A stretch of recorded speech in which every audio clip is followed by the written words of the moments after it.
বর্ষা মৌসুম সামনে রেখে, যেটি আমাদের বৃক্ষরোপণের জন্য সবচেয়ে উপযোগী মৌসুম, সেখানে আমরা বাংলাদেশে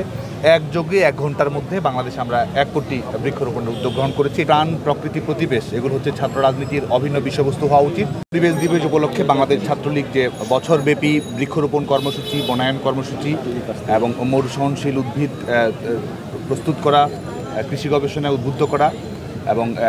চলমান যে জলবায়ু পরিবর্তনজনিত বাস্তবতা, তাপপ্রবাহ বৃদ্ধি,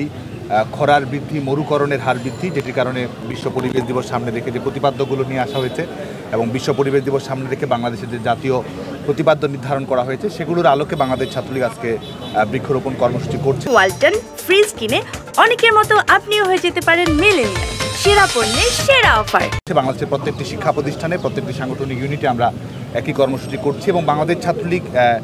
সবসময় মনে করে যে প্রাণ, প্রকৃতি, প্রতিবেশ, এগুলো হচ্ছে ছাত্র রাজনীতির অভিন্ন বিষয়বস্তু হওয়া উচিত এবং ক্লাইমেট চেঞ্জের কারণে গোটা বিশ্বের তারুণ্যের যে ছাত্র আন্দোলন গড়ে উঠছে, বিশেষ করে জলবায়ু পরিবর্তনের ক্ষতিকর প্রভাবগুলো রোধ করার ক্ষেত্রে বাংলাদেশ ছাত্রলীগ এখানেও অ্যাডভোকেসি করতে চায় এবং এই বৈশ্বিক ছাত্র আন্দোলনের সংঘবদ্ধভাবে কাজ করতে চায় এবং আমরা মাননীয় প্রধানমন্ত্রী বঙ্গবন্ধু দেশরত্ন শেখ হাসিনা বনায়ন, বৃক্ষরোপণকে আমাদের ছাত্র রাজনীতির সিলেবাসের অবিচ্ছেদ্য অংশে পরিণত করার জন্য সবসময় আহ্বান জানান এবং আমরা জাতির পিতা বঙ্গবন্ধু শেখ মুজিবুর রহমান, বিশেষ করে স্বাধীন বাংলাদেশ গঠিত হওয়ার পরেই এই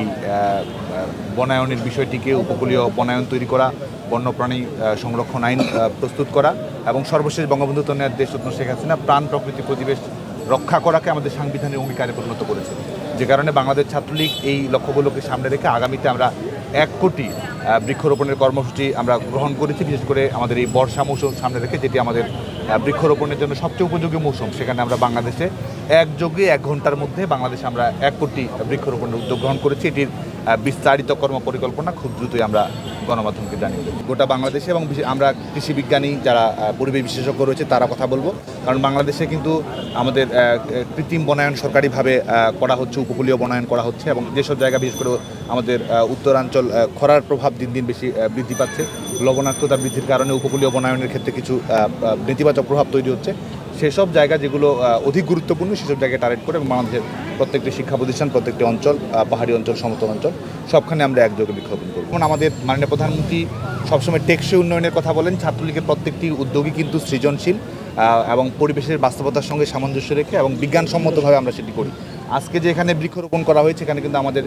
বিশ্ববিদ্যালয়ে যারা এই বিষয়ে কাজ করেন, এই বিষয়ে গবেষণা করেন, তাদের পরামর্শের আলোকে কিন্তু করা হয়েছে এবং বাংলাদেশ ছাত্রলীগ শুধুমাত্র কিন্তু পরিবেশ দিবস সামনে রেখে মৌসুমি কর্মসূচি বাস্তবায়ন করছে সেটি নয়। এই কয়েকদিন আগে যখন তাপপ্রবাহ অনেক বেশি বৃদ্ধি পেয়েছে, মাত্র 10 দিনে কিন্তু 5 লক্ষ বৃক্ষরোপণ আমরা করেছি এবং সেসব বৃক্ষ আমরা রোপণ করেছি যেগুলো গ্রীষ্ম মণ্ডলের আবহাওয়ার উপযোগী, যেগুলো সংশ্লিষ্ট অঞ্চলের আবহাওয়ার উপযোগী এবং